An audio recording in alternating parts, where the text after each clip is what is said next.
नमस्कार, आप देख रहे हैं पहाड़ टीवी और मैं हूं आपके साथ स्मिता पटवार। चले रुक करेंगे उत्तराखंड की तमाम बड़ी खबरों का, लेकिन उससे पहले एक नजर आज की हेडलाइंस पर। सल्ट विधायक महेश जीना ने सामुदायिक स्वास्थ्य केंद्र भिकियासेन का किया निरीक्षण, मरीजों का जाना हालचाल। 1.5 महीने पूर्व रामनगर से झारखंड प्रदेश के लापता पर्यटक का जंगल में मिला कंकाल। रामनगर के सरकारी अस्पताल में चिकित्सक द्वारा की गई अभद्रता के खिलाफ लोगों ने काटा जमकर हंगामा। पौड़ी पहुंचे उत्तराखंड के पूर्व कैबिनेट मंत्री हरक सिंह रावत और उनकी पुत्र वधू अनुकृति गुसाई ने अंकिता हत्याकांड के मुख्य आरोपी पुलकित आर्य के पिता विनोद आर्य को जांच प्रभावित करने का दोषी बताया है। हरक सिंह ने कहा कि इस पर उन्हें संदेह है कि एसआईटी की जांच निष्पक्ष होगी, इसलिए वो सीबीआई जांच की मांग कर रहे हैं। पुलकित के पिता जांच प्रभावित न करे, इसके लिए उन्हें भी रिमांड में लेना चाहिए।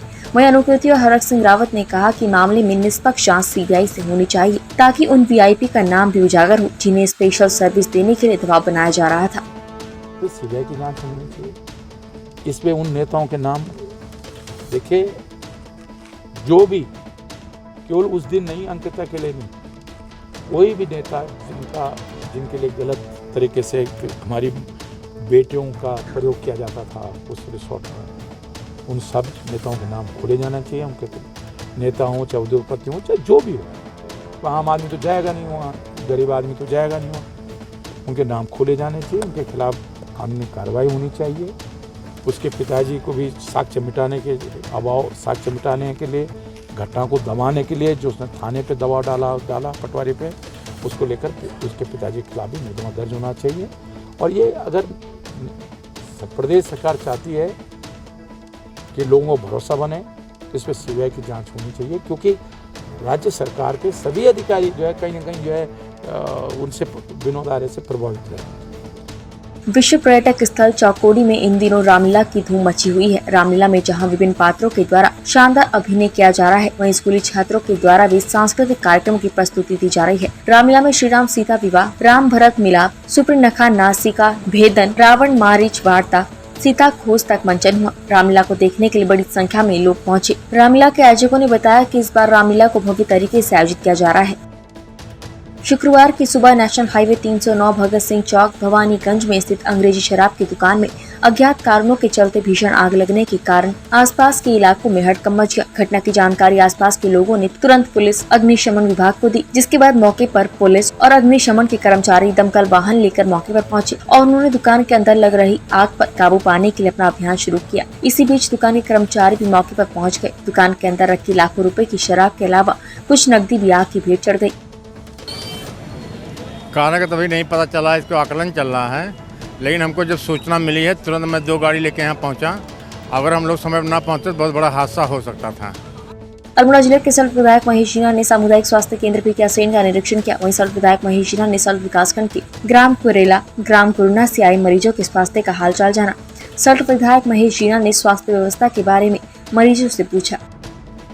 3 दिन पूर्व रामनगर के सरकारी अस्पताल में ड्यूटी पर तैनात चिकित्सक द्वारा एक मरीज के तीमारदार के साथ की अभद्रता के खिलाफ दर्जनों युवाओं ने चिकित्सालय पहुंचकर जमकर नारेबाजी और प्रदर्शन करते हुए चिकित्सक को बर्खास्त करने की मांग की है। आपको बता दें कि रामनगर के सरकारी अस्पताल में मरीजों को बेहतर स्वास्थ्य सुविधाएं देने के मकसद से सरकार द्वारा इस अस्पताल को पीपीपी मोड पर दिया गया था, लेकिन जब से अस्पताल पीपीपी मोड पर चल रहा है, तब से स्वास्थ्य सुविधाओं और चिकित्सकों के व्यवहार को लेकर लगातार चर्चाएं हैं। आपको बता दें कि अल्मोड़ा जनपद के सल्ट क्षेत्र के रहने वाले विक्रम रावत अपने परिवार के एक सदस्य को उपचार के रामनगर के सरकारी अस्पताल लाए थे। उनका आरोप है कि इसी बीच ड्राइवर को लेकर ड्यूटी पर तैनात चिकित्सक द्वारा धमकी देने के साथ ही अभद्रता की गयी। जो मेरे पास संज्ञान में आया विक्रम जी का एक मैटर था, जो शायद 3 तारीख की रात की घटना है जो हुआ था। विक्रम जी से भी मेरी बात हुई है। इसके मैटर में मैंने इनसे बोला है कि ये मेरे साथ उस कमेटी में रहेंगे। एक मैं कमेटी बना रहा हूँ जिस पर जांच करवाऊंगा, और मैंने इनको मंगलवार तक का आश्वासन दिया है कि मैं उस पर एक्शन कर दूंगा। जो भी चीज़ उसमें गलती पाया जाएगा, दोषी पाया जाएगा। दूसरा, आप बता रहे हैं कि लगातार गलतियाँ, कुछ अव्यवस्थाएँ पाई जा रही हैं। मैं उस पर काम कर रहा हूँ। अभी मेरे को आपको पता होगा भी कुछ ही समय यहाँ पे हुआ है, और मैंने बहुत व्यवस्थाएँ आपको मैं बता सकता हूँ कि यहाँ पे एक रेडियोलॉजिस्ट बैठता है जो पूरे उत्तराखंड में 8 है, मैंने यहाँ बैठा रखा है। मेरे सारे स्पेशलिस्ट अवेलेबल हैं। मैं अगर अच्छा काम कर रहा हूँ तो हो सकता है उसमें थोड़ी बहुत चीज़ें जहाँ मेरी नज़र नहीं जा रही होगी उस पर मेरे कोई प्रॉब्लम होगी। मैं आपको इसका आश्वासन देता हूँ कि बहुत जल्दी इसमें भी समस्याओं को दूर कर दूंगा। मैं आप लोगों से मिल रहा हूँ, इसमें जो चीज़ें निकल रही हैं मेरे कान तक आ रही हैं, उस पर एक्शन हो रहा है और बहुत जल्दी इस पर और अच्छा आपको सुधार देखने को मिले। नहीं, मैं आपको बता रहा हूँ कि वो उसमें उसमें नहीं वो जो, हाँ मैं बिल्कुल वही चीज़ कह रहा हूँ ना, वायरल उसी के ऊपर। अब जाहिर सी बात है कि किसी का एक प्रोसेस होता है, मैं तुरंत किसी पे चढ़ जाऊँ, वो कल को कहेगा कि भैया मेरे को बोलने का मौका क्यों नहीं दिया। जो भी चीज़ थी उसको भी ये ना लगे कि बस को देने का मौका नहीं मिला, बिल्कुल उसकी तरफ है। उसकी डिग्री की भी जांच अभी इन्होंने बोला मैं करवाऊंगा, बिल्कुल जांच कराऊंगा कि उसको कितना एक्सपीरियंस है, कितना काम किया हुआ है, कौन सी डिग्री है, क्या है। और मैं ये चीज़ें ये उसमें मेंबर होंगे, उनको पता होगी चीज़ों के लिए। मैं आपको आश्वासन देता हूँ कि इस पर उचित कार्रवाई। यहाँ पहुँचा तो उन्होंने कहा कि आपको रेफर होना है। मैंने कहा रेफर की ज़रूरत नहीं है, उनका ऑक्सीजन लेवल गिर रहा है। एसपी ऑटो वगैरह मेंटेन करते हैं, कप साफ कराई के बाद तो हम जो कहीं ना कहीं उनको हम स्टेबल कर सकते हैं। लेकिन उसके बाद उन्होंने बोला कि आपको जाना है हल्द्वानी। तो मैंने 108 में कॉल किया। 108 में कॉल करने के बाद उन्होंने बोला कि हल्द्वानी जाओगे, मैंने काशीपुर ले चलो। उन्होंने मना करा तो हमने कैंसिल कर दी। वो डॉक्टर साहब कैंसिल कर दी एम्बुलेंस करके, वो इतना चिढ़ गए। वो कहते हैं कि मैं यहाँ सो रहा हूँ, आप तेरा पेशेंट और तू मेरे यहाँ पे डिस्टर्ब कर रहे हो। और उसके बाद जब मैं बाहर चले गया, उन्होंने कहा कि गार्ड से कहा कि बाहर करो इसको। जब मैं बाहर चले गया, मैं सबसे मदद के लिए फ़ोन कर रहा था कि यार इस तरह से बिहार कर रहे हैं मेरे साथ, तो किसने अटेंड नहीं किया।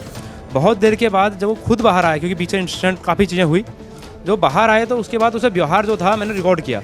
वो कहता है कि मैंने पैसे खर्च किए हैं, मेरा हॉस्टल है, तेरा नहीं है ये, और यहाँ अपने पेशेंट को लेके चले जा। और जब मैंने ये बात बोली रिकॉर्ड करते हुए कि क्या आप मेरे पेशेंट का ट्रीटमेंट बंद कर दिए हैं क्या, उसके बाद इन्होंने मॉनिटर ऑन किया है। मॉनिटर भी उसके बंद था। ये सारे घटनाक्रम यहाँ के सीसीटीवी कैमरे में है।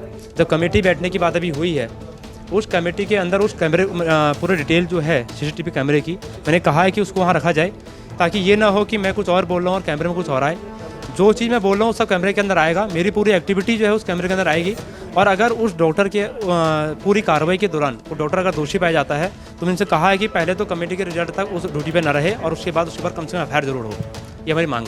22 अगस्त को झारखंड प्रदेश से कुछ पर्यटकों का एक दल रामनगर भ्रमण पर आया था और वो लोग ग्राम क्यारी के एक रिजॉर्ट में रुके हुए थे। इसी दिन एक पर्यटक यहाँ से लापता हो गया, जिसकी काफी खोजबीन की गई, लेकिन उसका कोई पता नहीं चल पाया। आपको बता दें कि इस पर्यटक का कंकाल गुरुवार की शाम कोतवाली पुलिस ने वन कर्मियों की सूचना पर क्यारी क्षेत्र के जंगल से बरामद किया है। गोविंद गोस्वामी वन बीट आरक्षी क्यारी द्वारा सूचना दी कि क्यारी में जंगल में एक व्यक्ति का कंकाल पड़ा हुआ है। सूचना पर थाने से पुलिस टीम को मौके पर रवाना किया गया।